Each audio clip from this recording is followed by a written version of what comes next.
Tell me when. Got it? Okay, signing day is always very special. What an unbelievable day for these young guys, and it changes their lives. You have a dream to play college football, and very few people get scholarships when you look at the percentages across the country. And then these guys that get scholarships are so fortunate, and they've earned it. They've worked hard for it.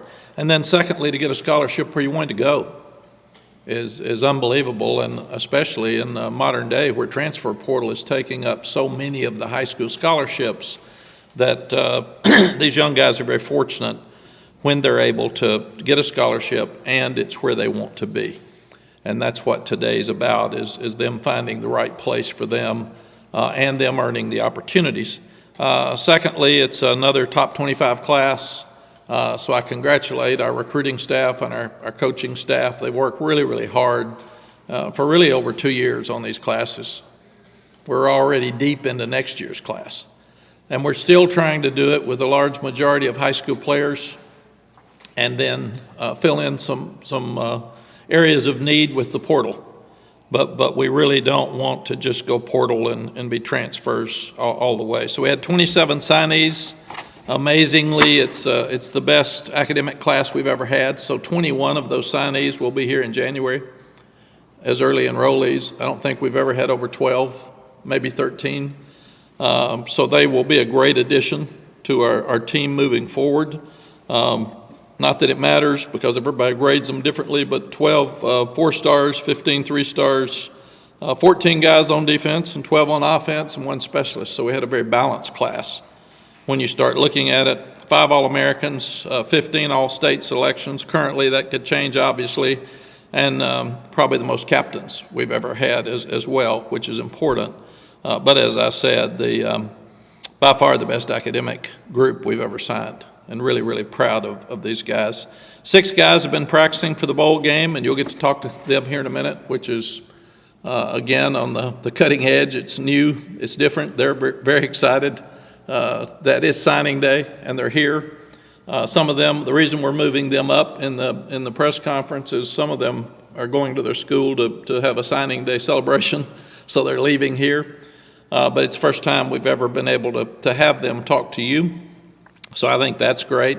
11 more guys will meet us in Charlotte for bowl practice. So we're going to have 17 guys practicing for the bowl that can't play in the bowl.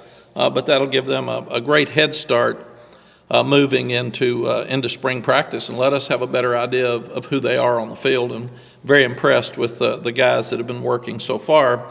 And then 2 more are just coming to the game, and they'll be on the sideline. The guys can't play, but they will be on the sideline in their jerseys for the game. But they obviously couldn't play in the game, and if the rule was such they could, it'd cost them a year. So it wouldn't be worth it. So early enrollees will come in January 7th. They'll start school January 10th. Transfer portal guys can practice in the bowl. We haven't had any yet, but that could change between now and Charlotte. So that's a possibility too. They can't play in the bowl game either, but they can have the experience and go to all the functions, and that really, really helps and makes it more fun. So really pleased with this class. It filled a lot of needs. We've still got a few needs we'll look at in the portal, and that'll continue. There'll be some guys that'll go in the portal after the bowl game from different schools. The portal will be open again after spring practice, so you just have to continue to evaluate and try to fill in your needs, and you work at that the best that you possibly can. A couple of things at the end that I wanted to address too is very disappointed that some misinformation came out on Kobe Paysar. In your business, you should be right before you report it. And somebody said it was the same ankle he got hurt before. There were accusations that we put him back out there too soon. None of that's true. He fractured a foot before. It's the other foot on the other side. It's exactly the same injury. But that's not fair to the kids, not fair to his parents. I was in your business for 5 years. Get it right.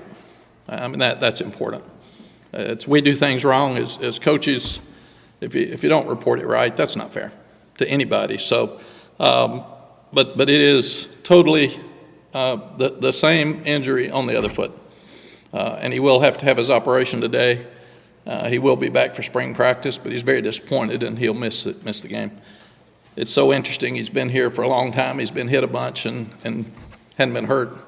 And this was a non-contact injury again. He was catching a flat route on the goal line and just turned backwards and hurt it. So very disappointing for him.